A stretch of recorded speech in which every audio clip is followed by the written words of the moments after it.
Buenas noches. Bienvenidos a una nueva entrega de Toque Final.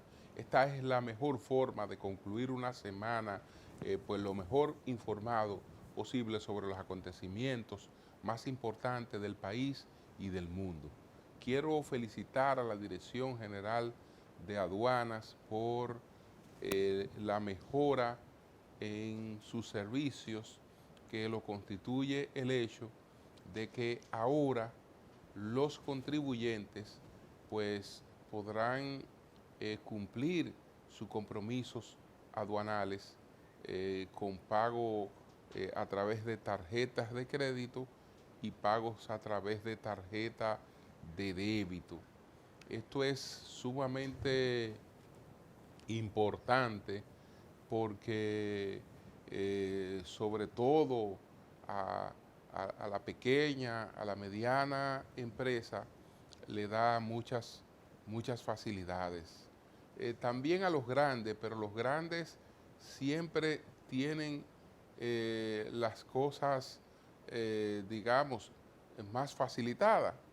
Un gran importador, por ejemplo, cualquiera de estas grandes importadoras que hay en la República Dominicana, pues han disfrutado de los llamados almacenes fiscales.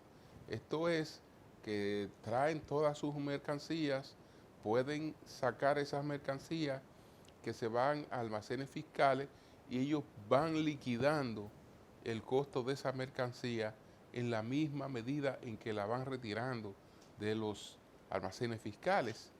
Sin embargo, los más pequeños, los medianos, no cuentan con tantas facilidades. Ahora, cuando usted a través de una facilidad crediticia con su tarjeta de crédito, que se ha preparado específicamente un programa para estas cosas,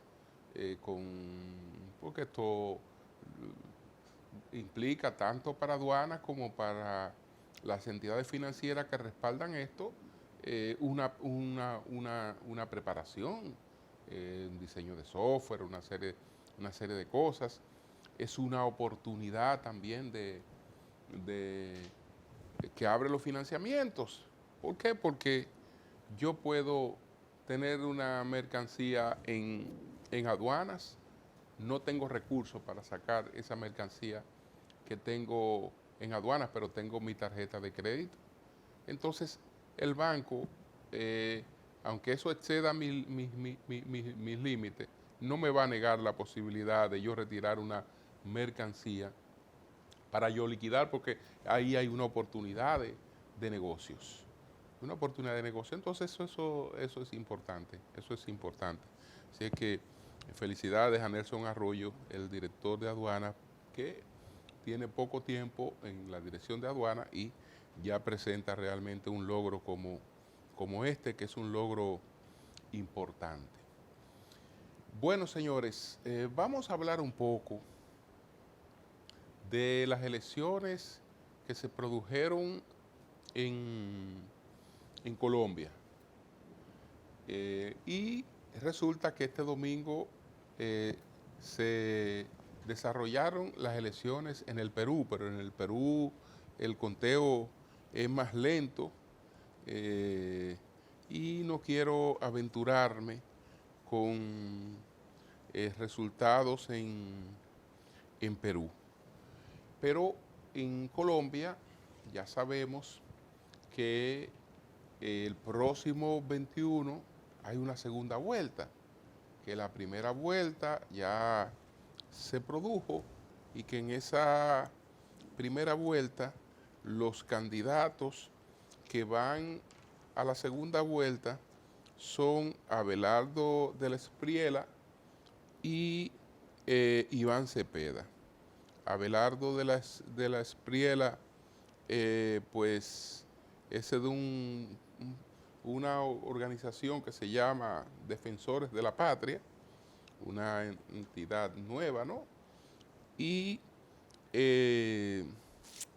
Iván Cepeda es de Pacto Histórico.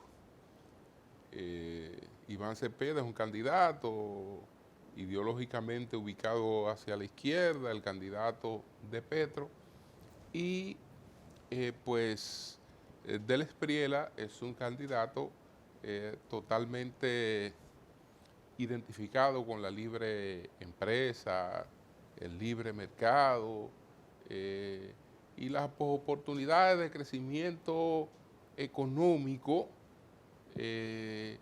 desligada de toda esta cuestión de pretender superar la pobreza, atando a las personas a dádivas para tenerla entonces como una clientela electoral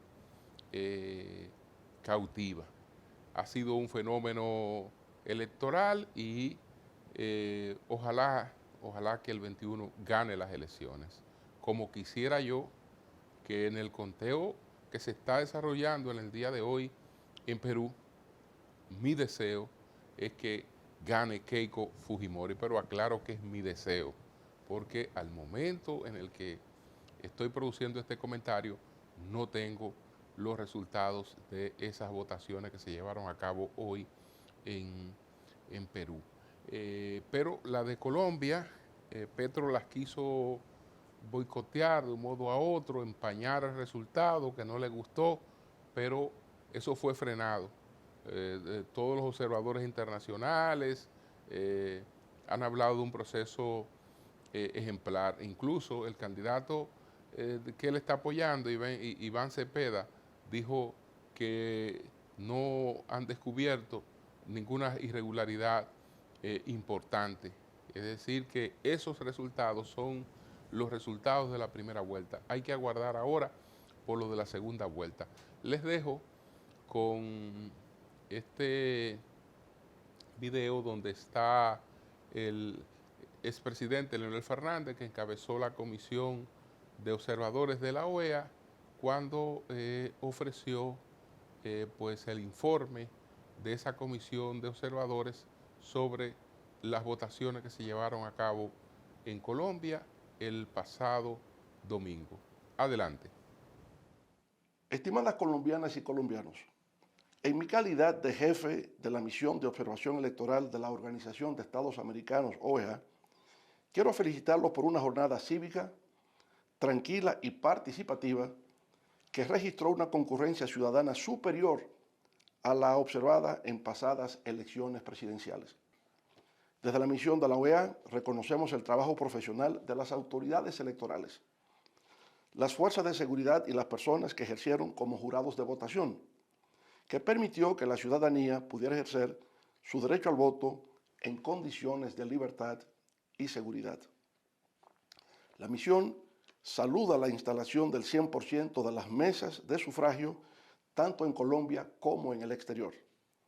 Siguiendo la metodología de la OEA, los observadores visitaron 412 puestos de votación y 1.340 mesas, donde constataron que la jornada electoral avanzó de manera fluida, que el conteo de votos se llevó a cabo de acuerdo con los procedimientos establecidos y que el material electoral fue custodiado en todo momento. La misión observó nuevamente que el sistema de preconteo operó de manera veloz, permitiendo que la ciudadanía conociera resultados preliminares 2 horas después del cierre de las urnas. Aprovecho esta oportunidad para felicitar en mi nombre y el de nuestra misión a las 2 fórmulas presidenciales que avanzaron a la segunda vuelta electoral que se llevará a cabo el próximo 21 de junio.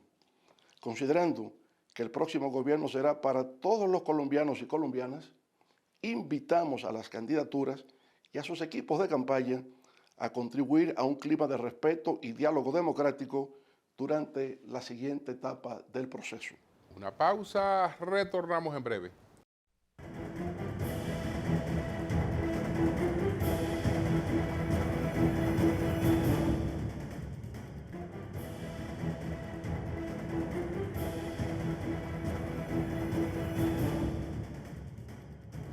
Bueno, señores, por fin salió el colegio médico a dar el frente, porque yo había recibido preocupaciones de médicos, de especialistas en distintas especialidades, pero el Colegio Médico ha asumido el tema y es una preocupación tanto por el nuevo Código Procesal Penal como por el nuevo Código Penal. Dice que ambas legislaciones combinadas pues crean una situación de sobrecriminalización de la práctica médica. Entonces esto puede repercutir en contra de los pacientes, porque los médicos no querrán tomar decisiones comprometedoras sobre la base de que pueden ser judicializados. Entonces, a veces será mejor dejar a un paciente, quién sabe si hasta morirse, por no actuar a tiempo, temiendo una demanda. Y resulta que si lo deja morir, puede ser demandado, y si lo interviene para tratar de salvarlo, también puede ser demandado. Es un espacio un poco cerrado. El Colegio Médico Dominicano manifestó su preocupación ante las implicaciones de la entrada en vigor de la Ley 74-25, nuevo Código Penal, y de la Ley 97-25, nuevo Código Procesal Penal, y advirtió que la interacción de ambos cuerpos normativos podría derivar en una excesiva criminalización del ejercicio de la medicina en el país. Sostenemos que bajo el nuevo marco penal, la amenaza constante de procesos judiciales fomentará una medicina defensiva. Esta práctica, motivada por el temor a las nuevas tipificaciones y por sanciones, no solo incrementará los costos de atención, sino que también dificultará la toma de decisiones clínicas oportunas y limitará el acceso de la población a los servicios especializados de salud. Entonces, esta es una situación a la que hay que prestarle atención. Señores, vamos a ver cuáles fueron los 10 temas de mayor impacto esta semana. Adelante.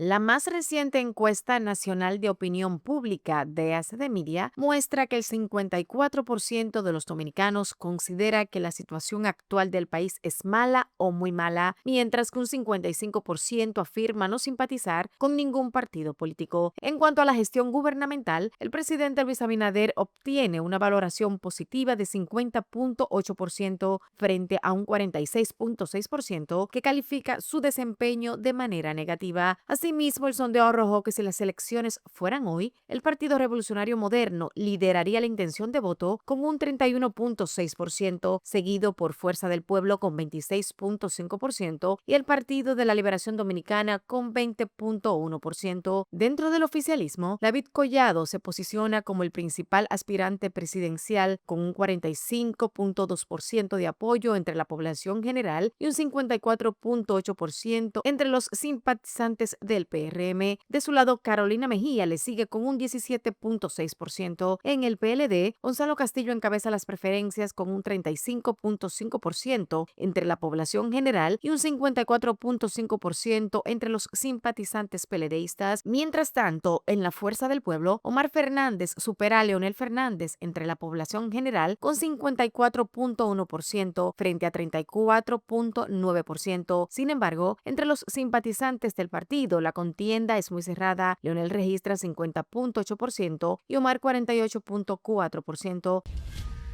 Un giro importante se produjo en uno de los procesos judiciales más relevantes de los últimos años en el país. Luego de más de 3 años de investigación y audiencias preliminares, la jueza Altagracia Ramírez decidió no enviar a juicio de fondo al ex candidato presidencial del PLD, Gonzalo Castillo, y al exministro administrativo de la presidencia, José Ramón Peralta, ambos acusados de formar parte de una supuesta red que habría defraudado al Estado por más de 41 mil millones de pesos. La magistrada concluyó que el Ministerio Público no presentó presentó pruebas suficientes para demostrar la participación directa de Castillo en los hechos imputados, incluyendo presuntos actos de corrupción, soborno, desfalco y financiamiento irregular de su campaña presidencial de 2020. En el caso de Peralta, la magistrada también consideró que no existían evidencias que lo vincularan de manera directa con la alegada estructura criminal. Sin embargo, la decisión no favoreció a todos los imputados. El exministro de Hacienda, Donald Guerrero, el abogado Ángel Locuar y otras 33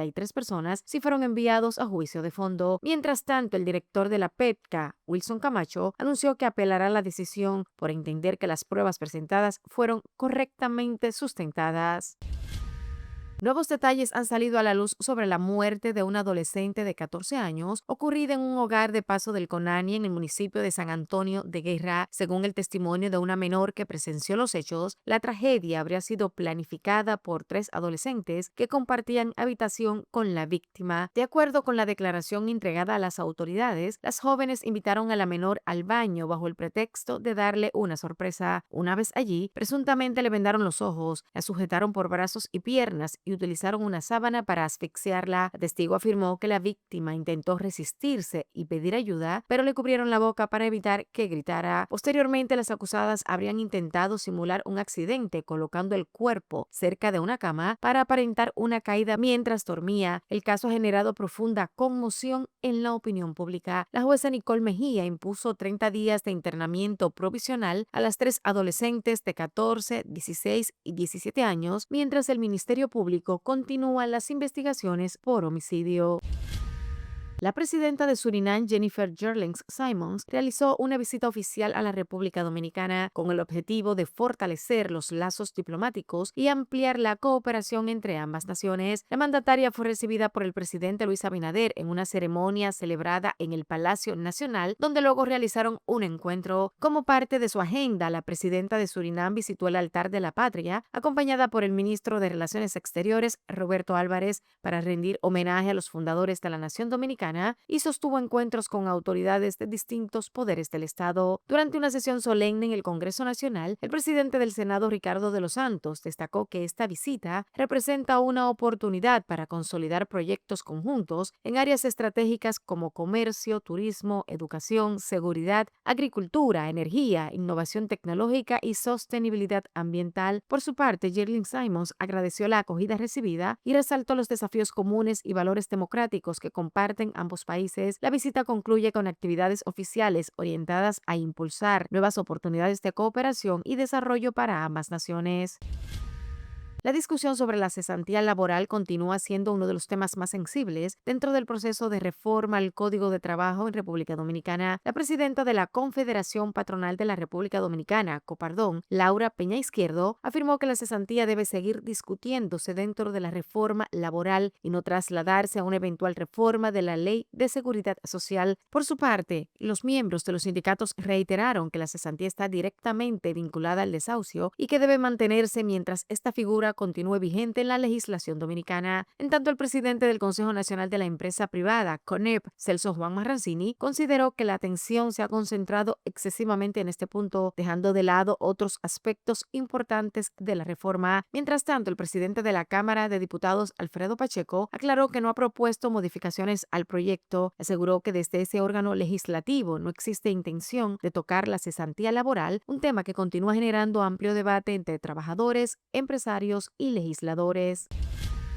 La República Dominicana despide a una de las figuras más influyentes de su historia médica. El doctor Bernardo de Filló falleció a los 86 años, dejando un legado que marcó el desarrollo de la cardiología, la medicina interna y el sistema de seguridad social del país. De Filló, nacido en Santo Domingo en 1940, se graduó de medicina en la Universidad Autónoma de Santo Domingo, UAS, en 1962 y posteriormente realizó estudios especializados en medicina interna y cardiología en México. Además de su destacada carrera médica, tuvo una importante participación académica como profesor universitario y formador de generaciones de profesionales de la salud. Su influencia trascendió los hospitales y las aulas. Como superintendente de salud y riesgos laborales, desempeñó un papel fundamental en la construcción y fortalecimiento del sistema dominicano de seguridad en salud, participando en la creación de reglamentos y estructuras que aún hoy forman parte del sistema.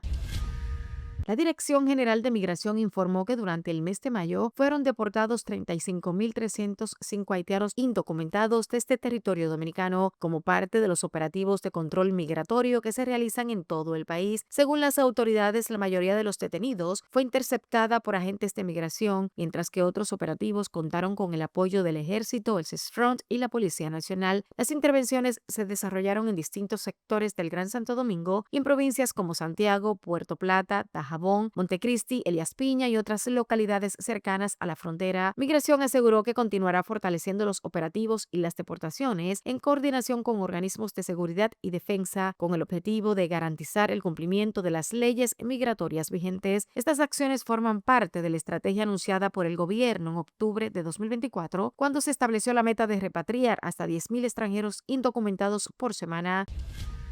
Las autoridades sanitarias mantienen la vigilancia ante la llegada de una densa nube de polvo del Sahara que afecta a gran parte del territorio nacional, que combinada con las altas temperaturas podría provocar complicaciones de salud en la población. El Ministerio de Salud Pública advirtió que este fenómeno atmosférico reduce la calidad del aire y puede agravar enfermedades respiratorias como el asma, las alergias, la enfermedad pulmonar obstructiva crónica, conocida como EPOC, así como otros trastornos respiratorios. Además de los problemas respiratorios, las partículas suspendidas pueden causar irritación ocular y aumentar la sensación de calor. Por esta razón, las autoridades recomiendan mantenerse bien hidratados, usar ropa ligera y de colores claros, evitar la exposición prolongada al sol entre las 10 de la mañana y las 4 de la tarde y limpiar los espacios con paños húmedos para disminuir la acumulación de polvo.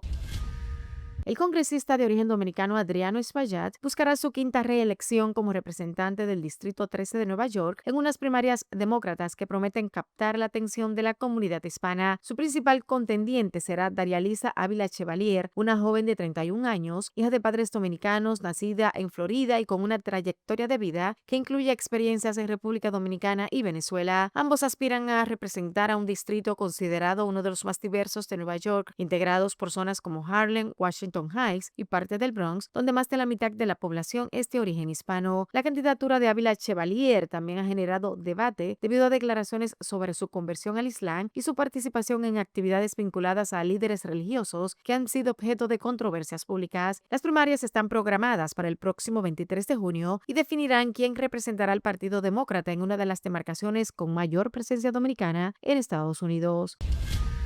Finalmente, las elecciones presidenciales de Colombia entraron en una etapa decisiva luego de que ningún candidato lograra la mayoría necesaria para ganar en primera vuelta. Los colombianos volverán a las urnas el próximo 21 de junio para elegir entre el izquierdista Iván Cepeda y el ultraderechista Abelardo de la Espriella. Según los resultados preliminares, de la Espriella obtuvo cerca del 44% de los votos, mientras que Cepeda alcanzó alrededor del 41%, convirtiéndose a ambos en los protagonistas de una campaña que ya muestra altos niveles de confrontación política. Cepeda calificó a su rival como representante del fascismo mafioso, mientras que de la Espriella respondió llamándolo cobarde y cuestionando su disposición a debatir públicamente. La tensión aumentó aún más cuando el presidente Gustavo Petro rechazó los resultados preliminares divulgados por la Registraduría Nacional y aseguró que solo reconocerá los resultados oficiales del escrutinio. El panorama deja a Colombia frente a una segunda vuelta cargada de incertidumbre y fuerte polarización política.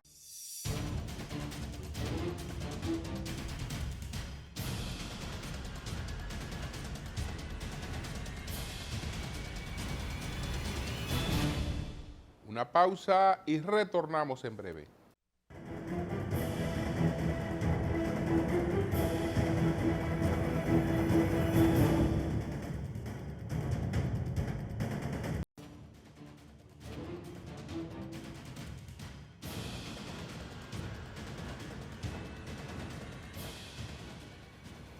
Bueno, señores, esta semana el principal tema lo ha constituido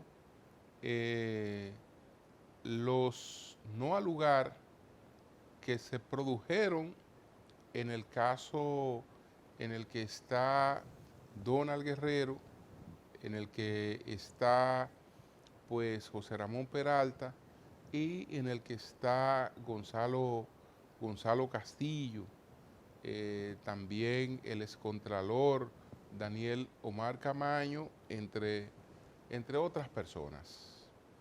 Entonces, tanto Gonzalo Castillo como José Ramón Peralta y el hijo de Donald Guerrero fueron beneficiados con un no al lugar. Donald Guerrero fue enviado a juicio de fondo como el excontralor y decenas de personas más fueron enviadas a juicio de fondo. El expediente lo habíamos advertido desde hace tiempo, no tiene otro futuro que no sea el colapso total, porque arrancó cargado de falencias. Fue un expediente que sobre todo se ocupó de escandalizar, de desatar muchos ruidos y juicios mediáticos, pero estaba plagado de inconsistencia. El expediente se generó en principio en base a un informe de una unidad antifraude de la Contraloría General de la República. Entonces, un supuesto informe de esa unidad sirvió de base para la investigación, para solicitar medidas de coerción y para escandalizar. Pero resulta que hoy ese informe está excluido, ha sido solicitada por los propios que lo presentaron, que fueron los del Ministerio Público, han solicitado la exclusión de ese informe. Resulta que ese informe lo suscribe una unidad antifraude de la Contraloría que al momento de rendir el informe no existía, porque el decreto que la crea es muy posterior a la emisión de ese informe. Y si existiera, no tenía calidad para producir un informe que sirviera de sustento o a un sometimiento judicial, porque ese documento tendría que estar suscrito por el Contralor General de la República, porque la función del Contralor es constitucional y es indelegable.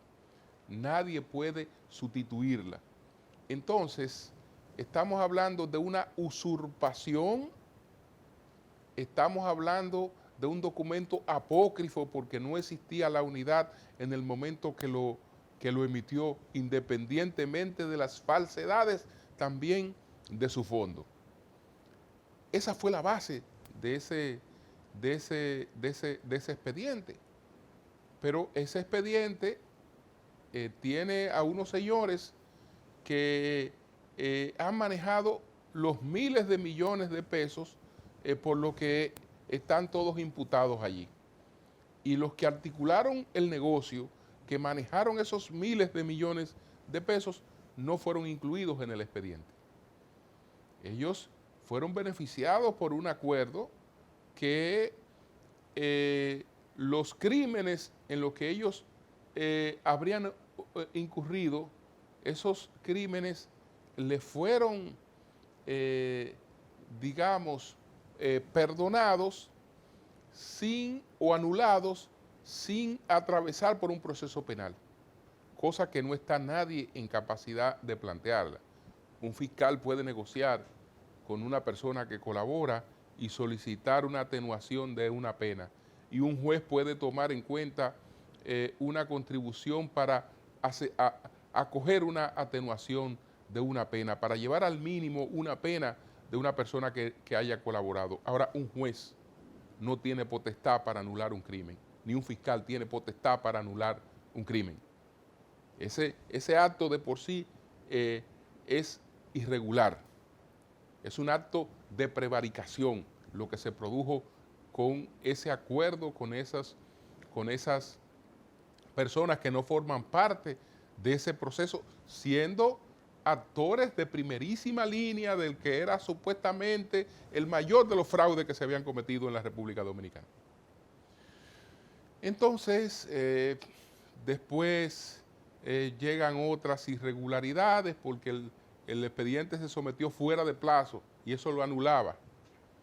Pero resulta que, además de todo eso, el plazo máximo de duración de un proceso penal es de 4 años. Se excede eso. Entonces, ahí no habrá una sola persona condenada. Todo esto ha sido pérdida de tiempo y de recursos. Y para algunos, pérdida hasta de vida, porque la vida es una sola. El tiempo que usted pierde involucrado en un proceso que lo coloca en una situación de muerte civil es realmente irrecuperable.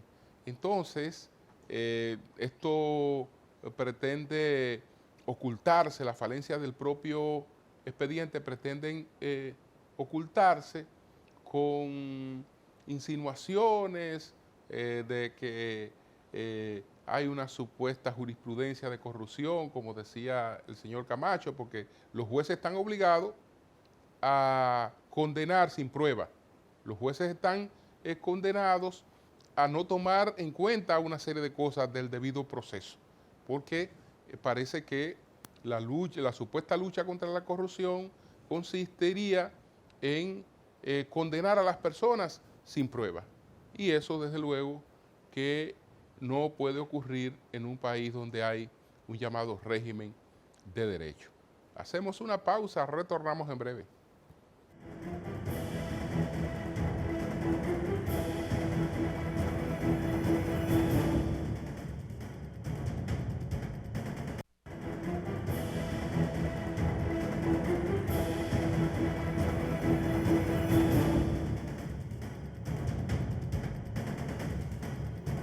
Pero yo cité varias falencias de ese expediente. Me faltó una. Ese expediente tiene un mote. Hay una sentencia del Tribunal Constitucional que lo impide. Y entonces, de manera violatoria, el expediente tiene una designación, tiene una alusión totalmente peyorativa. Pero el destino de ese expediente, que ya dijimos que era el fracaso, es el mismo de los otros expedientes similares. Está, por ejemplo, el caso de Jean Alain. Ese caso es un fracaso igual que este, tal vez el mayor fracaso, el más costoso de los fracasos judiciales que se hayan producido en este país. Porque la costilla tenemos más de 3.000 millones de pesos que hubo que invertir para en Las Parras. Unos edificios que estaban prácticamente terminados, se dejaron cerrados por varios años y todo el mundo sabe que eso significa ir a invertir más que lo que costaron en principio. Porque no somos capaces de hacer una investigación sin producir un daño tan alto a las finanzas, a los recursos del país. Y eso es nada más el costo de eso, no le estoy hablando del costo de todo el proceso que ha implicado eso, para nada, porque ese caso también ya se extinguió independientemente también de sus falencias de fondo. Pero sobre el primer caso, nuestro equipo formuló las 3 preguntas al licenciado Julio César de la Rosa Tiburcio, el presidente de la Alianza Dominicana contra la Corrupción, ADOCO. Adelante.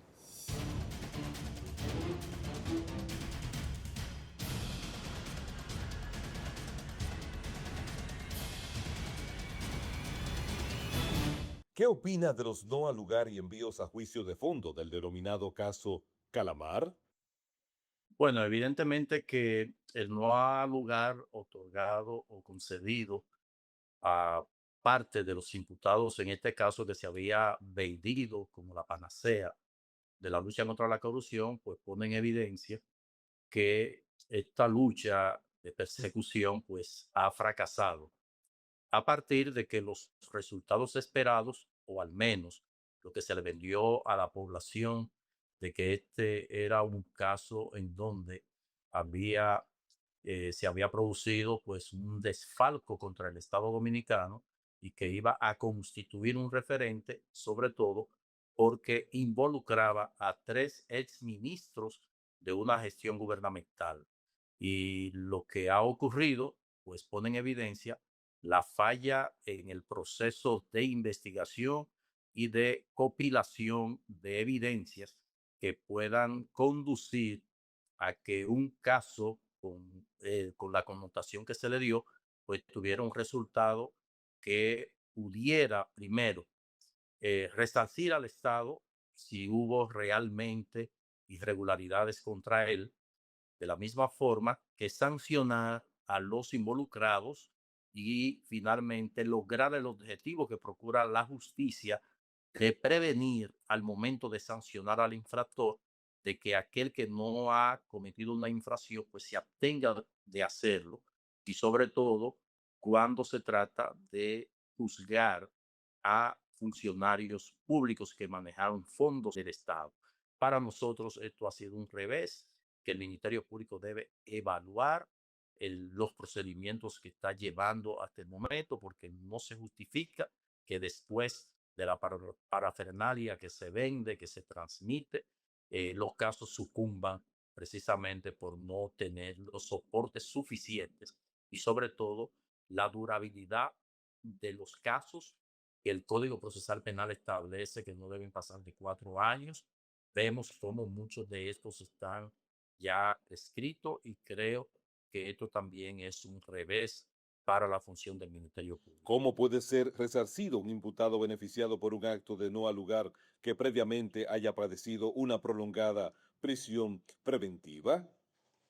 Demandar al Estado, eso ya hay referentes en lo que es la justicia internacional, donde países que han eh, acusado a personas de la comisión de crímenes y delitos y no logran demostrar lo que ha sido esta acusación, y puede perfectamente demandar inclusive en resarcimiento del daño causado y también en responsabilidad patrimonial a los funcionarios públicos que se hayan prestado a cometer este tipo de acto de acusar a una persona sin tener la debida sustentación y no tener lo que finalmente procura en el sistema de justicia, pues una sanción o al menos el reconocimiento de que sí estuvo involucrado en el entramado y que un juez, un tribunal de fondo, pues al examinar, pues no encontró evidencia, inclusive llegar hasta este proceso, pero en este caso son totalmente antes de irse al juicio de fondo, que se ha podido verificar la no demostración de los casos o de los hechos que se imputan a la persona que han sido objeto o beneficiado con el auto de no al lugar por parte del juez de la instrucción. ¿A qué atribuye que la mayoría de los expedientes de corrupción concluyan con absoluciones? Reitero lo que dije en principio, la mala instrumentación de los casos. En consecuencia, esto debería durar 1 o 3 meses hasta copilar las pruebas que dice tener al momento de la solicitud de medida de coerción, o avalarla o sustentarla con una mayor rigurosidad, para entonces ir al juicio preliminar, donde se van a examinar las pruebas que dijo el Ministerio Público posee al momento de la solicitud de medida de coerción.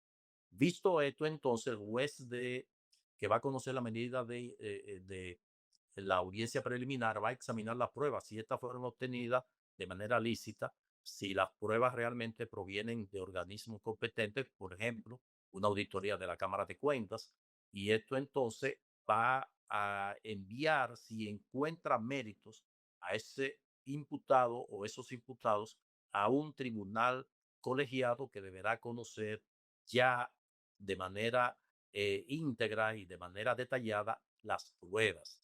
Y esto pudiera perfectamente reducir un proceso a 2 años. Por eso el Código Procesal Penal en principio contempló 3 años, fue modificado y fue llevado a 4 años, que es la duración de un proceso. Pero tenemos procesos que tienen ya vencido el plazo establecido por el Código Procesal Penal, que se inicia desde el momento de la primera diligencia, el apresamiento, la investigación. En consecuencia, va a seguir ocurriendo esto de que los casos se caigan en los tribunales de fondo porque no están bien sustentados. Y creo que esto debe llamar a la reflexión al Ministerio Público para que en el futuro puedan llevar procesos de investigación que en la medida de coerción se limite a presentar la cintila procesal donde se vierta los tipos delictivos cometidos por el imputado y que el juez pueda examinar y no necesariamente imponer como medida de coerción la prisión preventiva. O sea, debe utilizar otros métodos, otras de las medidas que ponga menos presión al proceso.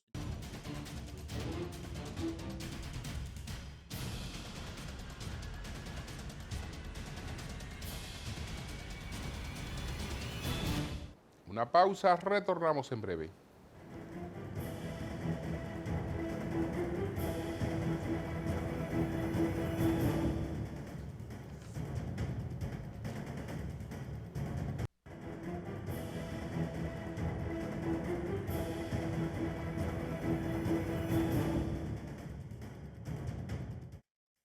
La legislación laboral que se discute está estancada porque hay un tema que se pone como pretexto, que es el tema de la cesantía.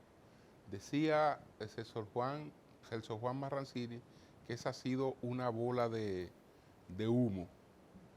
Y es verdad, porque se llevó a cabo un consenso para una reforma laboral, pero no hubo consenso con la cesantía, por lo tanto la cesantía no era parte de la modificación laboral. Entonces, a la hora de la modificación, aparecen muchos creativos. Por ejemplo, con el que se aprobó en la Cámara de Diputados, veríamos cosas que nosotros no habíamos visto hasta ahora. Que una doméstica vaya a un tribunal laboral a someter a la familia con la que trabaja. Eso nunca había ocurrido porque eso es una relación que se ha dado al margen de la interferencia del Estado, y creo que es una relación que ha operado bien de esa forma. Una trabajadora doméstica es prácticamente parte de una familia. Tiene un sueldo, tiene otras facilidades, pero esa familia es solidaria con todo lo que ocurre con esa persona y con sus familiares. Y hay un trato que no requiere para nada de las narices de un gobierno, porque lo que queremos es agrandar los gobiernos para agrandar la burocracia, meter a los gobiernos y al Estado donde no busca nada. Donde no busca nada, ahí no busca nada el Estado, porque además una doméstica no produce plusvalía. No produce plusvalía, entonces se supone que eso no debe estar sujeto a ese tipo de regulaciones. Pero bueno, somos muy creativos y eso se ha insistido y se ha colocado ahí como se han colocado otros aspectos. El 85% de todo el sector productivo está en desacuerdo con las modificaciones que se han aprobado, en desacuerdo con esas modificaciones. Y yo creo que como el principal, porque yo lo dije desde el principio, si vamos a aprobar una nueva legislación laboral sin cambio en la cesantía, no aprobemos ninguna legislación laboral, porque ese es uno de los temas más importantes. Desde luego, hay otro tema importante, que son las mafias laborales, lo que dura un sometimiento laboral, que eso hay que reducir el tiempo, el hecho de que una empresita que es sometida para una apelación tiene que colocar el doble de la demanda que se le está haciendo, descapitalizarse, todas esas cosas. Si queremos reducir ese panorama tan amplio que tenemos de predominio de la informalidad, tenemos que modificarlo, pero también adaptarlo a los nuevos tiempos. Es una legislación laboral de una sociedad industrial. Hoy no vivimos propiamente en una sociedad industrial. Por lo tanto, esa legislación laboral tiene que tener otras flexibilidades. Hoy no vivimos tanto en el trabajo que se limita a un horario, tantos días a la semana. Hoy tenemos muchos trabajos que son de resultados, hay muchas contrataciones tercerizadas, muchas personas que son ellos mismos sus propios empleadores y se tercerizan. Es lo que llamamos la uberización. En la uberización, usted es el dueño del vehículo, es el dueño del tiempo, es el que trabaja el vehículo, etcétera, y se integra a la economía, digamos, de esa forma. Entonces, mejor sería detenernos y esperar otro momento para hacer una modificación realmente como la que el país requiere, una modificación laboral completa, mucho más amplia que esta que tenemos hasta ahora. Entonces, bueno, por otra parte, estamos esperando que la Junta Central Electoral modifique la resolución que prohíbe la publicación de encuestas. Pero se han publicado encuestas a pesar de esa resolución. Y eso no es correcto. La Junta no debe perder su autoridad y no puede actuar contra lo que han publicado encuestas porque no puede actuar contra la libertad de prensa, de expresión y difusión del pensamiento. No puede atentar contra el derecho a la información, no puede atentar contra eso, son derechos protegidos, consagrados, que no tiene potestad para legislar como lo ha hecho. Buenas noches.